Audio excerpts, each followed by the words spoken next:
आई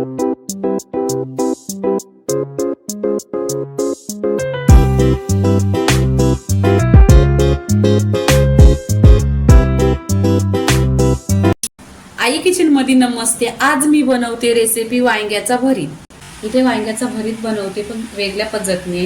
तर इथे मी मसाला घेतलेला आहे, त्यासाठी लसूण आहे, ओवा आहे आणि कोथिंबीर आहे आणि इथे मिरच्या आहेत, हिरव्या मिरच्या आहेत 4 ते 5 आहेत आणि जिरा आहे। हे आहे ना छान असं मी तव्यावर भाजून घेणार आहे आणि कुटून घेणार आहे, मिक्सरला लावून। इथे पहा छान अशी वांगी कट करून घेतलेली आहेत आणि पाण्यामध्ये ठेवलेली आहेत। अशी वांगी कट करायची आहे, भरीत बनवायचं आहे, म्हणून मी बोलली वेगळ्या पद्धतीने थोडा बनवायचा आहे। रेसिपी पूर्णपणे पहा। इथे गॅसवर आहे तवा ठेवलेला आहे। तुमच्याकडे तवा असेल तर तवा ठेवा आणि तवा नाही ठेवला तरी चालेल, कढई ठेवा। तर इथे आहे ना 1 चम्मच तेल टाकायचं सांभाळून, कारण पाणी असतं वांग्यामध्ये तर अंगावर मिळेल। इथे आहे ना वांगी टाकून घ्यायची, तेल छान असं गरम झालं पाहिजे। पहा ह्या पद्धतीने असा भरीत बनवायचा आहे। तुम्ही कधी असा व्हिडिओ बघितला नसेल असा आहे।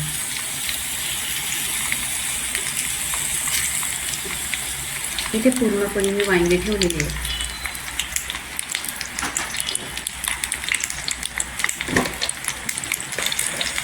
आता आहे इथे मीठ टाकायचं। मीठ टाकल्यानंतर आहे ना थोडं सॉफ्ट होणार। असं वर काहीतरी झाकून ठेवायचं एकदम बंद। हे ना 7 मिनिटं पूर्णपणे असं झाकून ठेवायचं।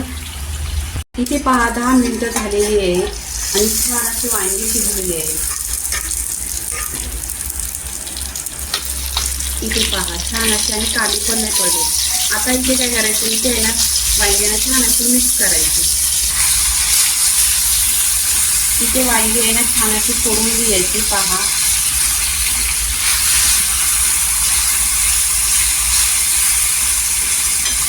पूर्णपणे अशी छान फुटतात आणि 10 मिनिटात छान असं वांग्याचा भरीत होतो। इथे पहा पूर्णपणे अशी फुटलेली आहे वांगी, ही आता काढून घ्यायची।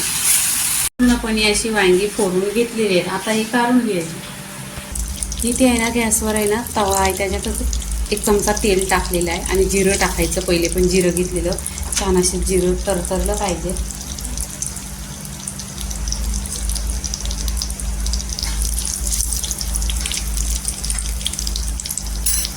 इथे 1 कांदा घेतलेला आहे कट करून, तो पण छान असा तेलावर परतून घ्यायचा गोल्डन कलरवर। इथे कांदा आहे ना सॉफ्ट झालेला आहे, तिथे टोमॅटो टाकून घ्यायचा। टोमॅटोवर आहे ना मीठ टाकायचा, पहिले पण मीठ टाकलेला तर कमी मीठ टाकायचं आणि छान इथं परतून घ्यायचं।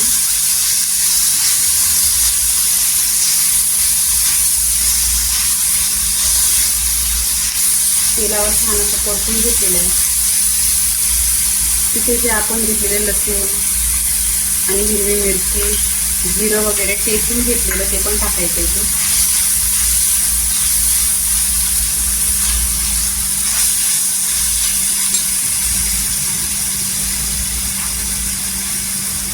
इथे हळदी पावडर टाकायची।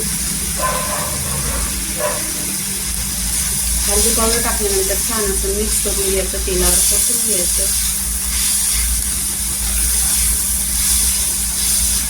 इथे पहा पूर्णपणे एकजीव झालेला आहे।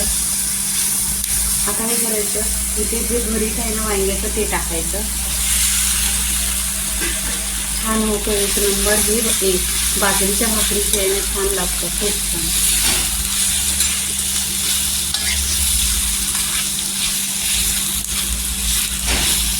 बघा दिसायला तर छान दिसतंय आणि कलर पण एकदम सुरेख दिसतोय। आणि स्लो गॅसवर करायचं।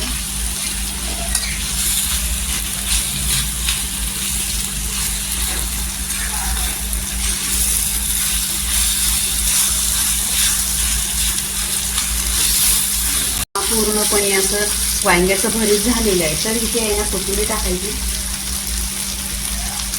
भरपूर अशी कोथिंबीर टाकायची आणि हे आहे ना बाजरीच्या भाकरीची 1 नंबर लागतो वांग्याचा भरीत। तर इथं पूर्णपणे वांग्याची रेसिपी भरीतची झालेली आहे। तुम्ही असं कधीच केलं नसेल तर तुम्ही काय करा, जी अशी रेसिपी बनवा आणि मला पण कमेंट करा।